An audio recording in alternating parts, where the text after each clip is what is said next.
মুকো খাওয়ার একদম রুচি নাই, মজা লাগে না। এই রেসিপিটা, এই খানিটা একবার ট্রাই করতে পারবেন। অতটাও মজা আমি গ্যারান্টি দিয়ে কইতাম পারমু। ১ প্লেট ভাত এক নিমিষে খাই লিবা গরম, গরম ভাতর লগে। আর লগে এত্ত মজাদার আর ২-৩ কোয়া রসুন যদি হয়, মাশাআল্লাহ। আলহামদুলিল্লাহ এখন যাইগা আপনার কাছে চুলার কাছে লইয়া আপনারারে চুলার কাছে গিয়া ওই যে হুটকি ইগুন দেখরা এগুন তোর মানে ০.৫ ঘন্টা মতো হইব গিয়ে গরম পানি দিয়ে ভিজাইয়া তারপরে বালা করি ধুইয়া বালুগুলো পরিষ্কার করিয়া আর এখন এক সাইড করে রাখি দিলাম। চুলাত বয়াই দিছি এখন ফ্রাই প্যান আর ফ্রাই প্যানের মাঝে দিয়া দিলাম বালা করিয়া কতখান কাটা পিঁয়াজ। তো কাটা পিঁয়াজের লগে দিলাই মো হুটকিও গুণ একলগে বাজা বাজা হয়ে যাব গিয়া। আর দিলাইছি একটু বেশ করেও তেল দিছি কারণ এটা বুনা করবো। তো হুটকি বুনাটা কিলান করলাম ফলে তাই শেষ পর্যন্ত ভিডিও না দেখলে বুঝতে নাই। আর এটা কিন্তু লটিয়ার হুটকি আর লটিয়ার হুটকির ভর্তাটা কিন্তু দারুণ লাগে খাইতে। তো এখন আমি দিলাইছি ওখানের মাঝে দিয়া আর দিলাইমু লগে আমি একটু লবণ আর তারপরে দিয়া দিমু একটু রসুনের কুয়া। তো একলগে সবকিছু কিন্তু আবার সিদ্ধ হয়ে যাব গিয়া ও তেলের মাঝে একটু বাজা বাজা হইলে খাইতেও কিন্তু মজা লাগে মাশাআল্লাহ দিলে। এখন আমি বালা করে বাঁচতেও থাকমু সবকিছু। সবকিছু যখন বাজা বাজা হইয়া আইব তারপরে আমি দিয়া দিলাইলাম কাঁচামরিচ, এরপরে দিলাইমু টমেটো। তো টমেটো আর কাঁচামরিচটা দিয়া আর আমি আবারও বালা করে বাজিমু। আর টমেটো আর কাঁচামরিচটা দেওয়ার কারণ হইল গিয়া কাঁচামরিচ তো এমনি ফ্লেভারও লাগে দিছি আর টমেটোটা আর ওই যে রসুনটা দিমু যে সময় টক টক একটা ভাব আইব অসম্ভব মজা লাগে। তো ১ম যেদিন এই ভর্তাটা আমি বানাইয়া খাইছিলাম, এদিন কিন্তু আমার কাছে যেই মজা লাগছে তারপরে তাকে আর সময় সুযোগ হয় না বানাইবার। তো আজকে ভাবলাম বানাইলাই।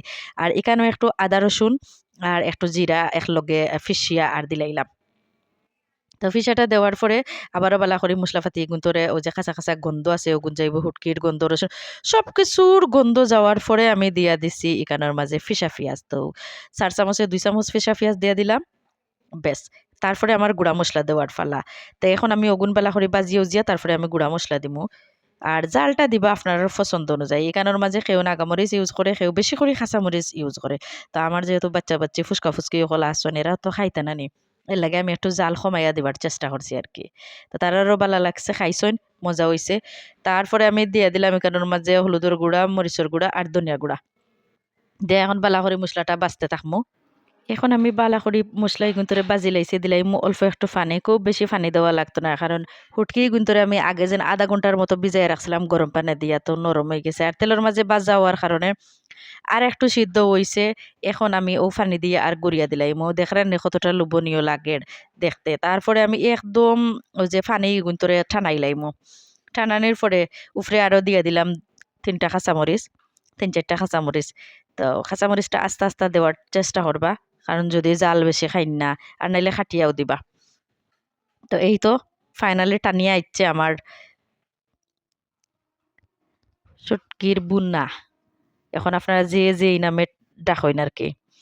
এখন সবকিছু সিদ্ধ হওয়ার পরে আমি আরো বালা করে কত সময় ঠানাইয়া লামাই লাইমু। তারপরে নিলাম। তারপরে আমি গরম ভাতর লগে খাইমু। এখন আমি দেখাইরাম।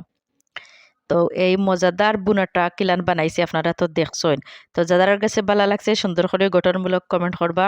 ভালো লাগলে লাইক কমেন্ট শেয়ার করে দিবা আর বাসাত বানাইবা। আর এই অসাধারণ মজার ভর্তাটা বানাইবা ঘরের মাঝে। তো লটিয়া শুটকির এই ভর্তাটা কি লইছে আপনার কাছে? আমার কাছে কিন্তু ভীষণ মজা, অসম্ভব মজা হইছে। মাশাআল্লাহ, মাশাআল্লাহ দেখরানি রসুন, উটকি টিপা দিতেও গলি যায় আরকি। আর খাইতেতেও কিন্তু অনেক মজা হইছে। আর যখন আমি বয়েস দেই অলরেডি মুখে ফানি আইছে। তো বালা থাকুকা আইজ এই পর্যন্ত। আল্লাহ হাফেজ।